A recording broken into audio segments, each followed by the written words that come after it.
This is me. Just kidding, this is me. Hello, my name is Amanda and welcome to my channel, Always Popular, where I will be talking about pop culture, music, film, drama, and fan videos. Hello and welcome back to my channel, Always Popular. I'm Amanda, your host, and let's get into this week's episode. The year of 2023 has been like every other year in entertainment, from losing big legendary stars to the biggest movies and most searched people on the internet. This year has been filled with many successful highlights, from the Super Mario's to Barbie to the Eras Tour to the Summer Carnival Tour and many more. If you have been paying attention to any of this stuff, you would automatically know 2023 was the year of girl power. So this week's episode is reflecting on the past year of the girl bosses who dominated 2023. This is on 2023, the year of female domination. Many female artists, new and old, have been dominating the year of 2023, whether if it's a music artist, director, or even actresses. So we are going to have to go back to the beginning of this year. Starting off the list is the person who started the year strong.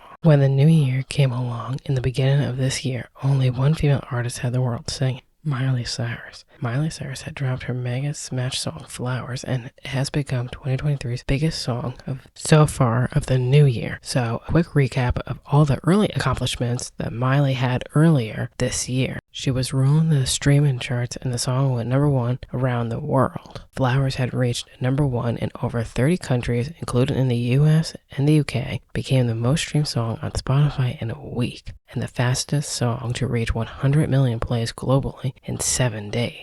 Became a meme for pet owners and was #1 for 6 weeks. Flash forward to now, Miley just received several Grammy nominations for her song Flowers and her smash hit album Endless Summer Vacation, which is her first time being nominated for the Grammys. The song Flowers has become the breakup anthem of the year, and recently Spotify has released that Flowers is the most streamed track on the platform this year.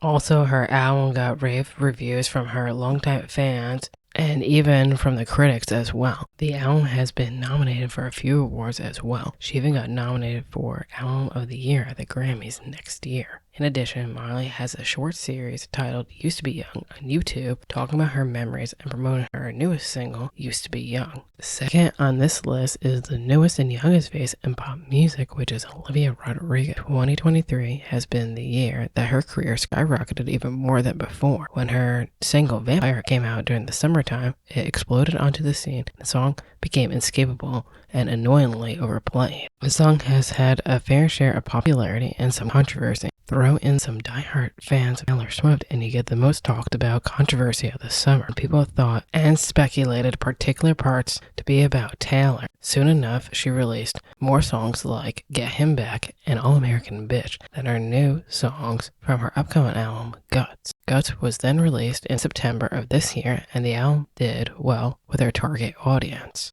Olivia also received several Grammy nominations as well for her album, Guts. Olivia has definitely expanded her horizons and has made some of the catchiest songs of the year. However, every song she releases gets criticized for sounding too similar to other artists. However, at least she can prove that she can sing and do it well. Definitely no sophomore slump for Olivia. Also during the summertime, Miss re-record my albums, Taylor Swift released her country album, Speak Now.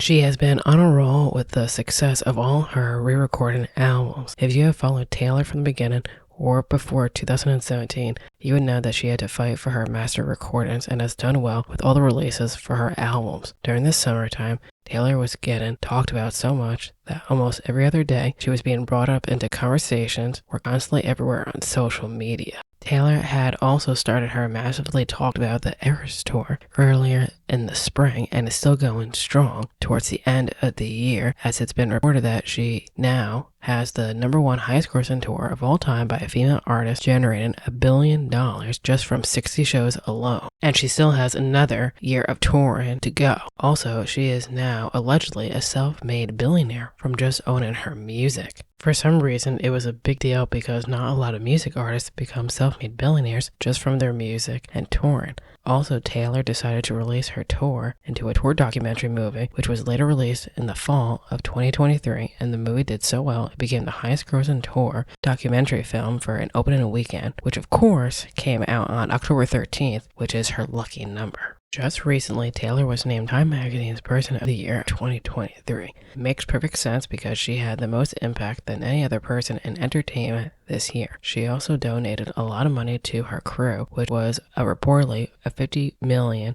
bonus as well. In addition, her tour movie helped out the movie industry because it brought in a lot of revenue, especially since there was an ongoing strike in the movie industry, and her movie financially helped them out because other films were postponed or canceled. Also, she's not the only one to do that. Beyonce was another music mogul who had a huge year with her Renaissance tour and movie as well. Just recently, Beyonce's tour documentary skyrocketed to #1 to the box office and making it the 5th highest grossing concert film tour of all time. It's also the first film to open with over 20 million on a weekend after Thanksgiving weekend. She is also reportedly coming close to being a billionaire as well. Following her successful tour that started back in May, the tour broke ticket sales internationally and became one of the highest grossing tours of all time by a female artist, and is the highest grossing tour by a black artist as well. Her and her production team got a lot of constant praise for the production style on her tour multiple times,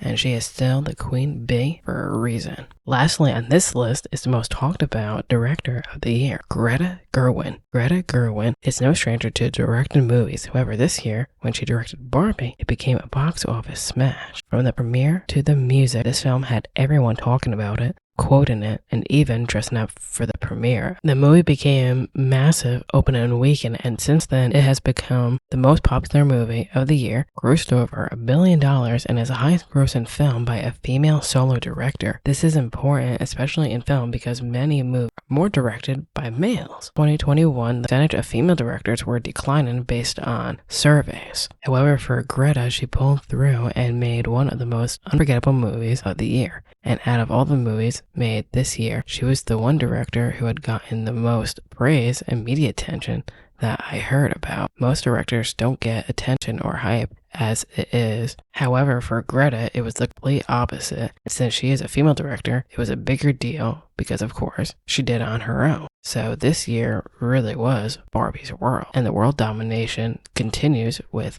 18 Critic Choice Awards, 9 Golden Globe Awards, and 12 Grammy. So out of all those nominations, we'll see if next year, if Barbie sweeps at all these award shows. Who are your favorite females that dominated this year? Once again, thanks for listening and watching, and you'll hear me in the next episode, and Happy New Year.